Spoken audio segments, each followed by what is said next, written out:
Hi, so this video is about how to address the issue of your dog not being food motivated. Now, there are plenty of ways to train without food. And actually, if you can figure out what motivates your dog other than food, then you can actually use that as a reinforcer. And 9 times out of 10, if it is actually reinforcing to your dog, it's much more impactful than food actually.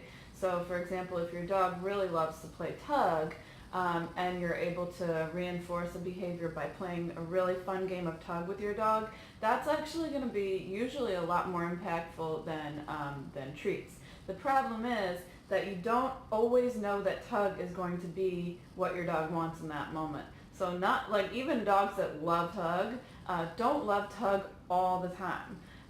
Petting can also be reinforcing, but again, we don't recommend using petting usually because a lot of dogs like petting sometimes, but not all the time. And because they can't tell us what they're in the mood for at that moment, if it's not clear, then we might actually be shooting ourselves in the foot by trying to use a non-food method of reinforcement that we think they want, but actually they don't.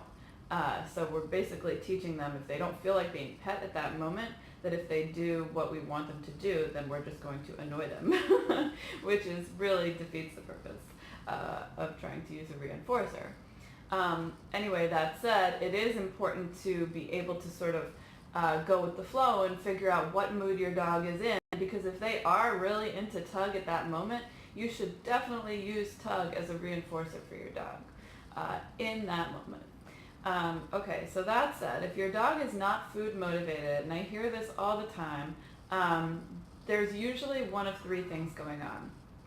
First, your dog might be overweight and overfed. If a dog is just not hungry, has just eaten way too much, then they're not going to be interested in food that you're putting in their face unless it's really, really worth it. Really good stuff. So for that reason, a lot of times it seems like dogs just aren't motivated by food, but the problem is that they are just fed too much. And if you look at your dog, you can kind of tell if they're probably fed too much. Your dog should have a discernible waistline from the top. You should be able to see and feel some ribs. There obviously should be a good amount of fat around the ribs. They shouldn't be sticking out, but they should be there. And if you look at your dog from the side, there should be a tuck that goes from their rib cage up under their hips. So that would be first recommendation. Make sure you're feeding your dog the right amount of food. Second is your dog just does not like the treats that you're giving them.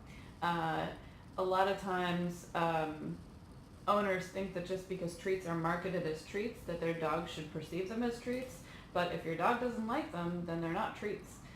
So, sometimes dogs think that lettuce is treats. Sometimes dogs need, like peanut butter. Some dogs don't like peanut butter. So it's important to figure out what your dog's tastes are and make sure you're giving them something that they actually like.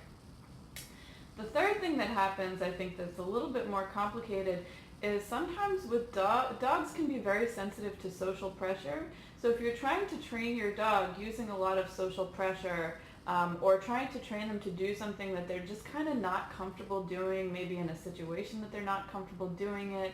If you're trying to teach rollover in a narrow room where they're just like, oh, I'm gonna bump into stuff, or something about the situation is just a little like not comfortable for them, they might decide that the treat's not worth it, and the discomfort of the situation is overriding their desire for the treat.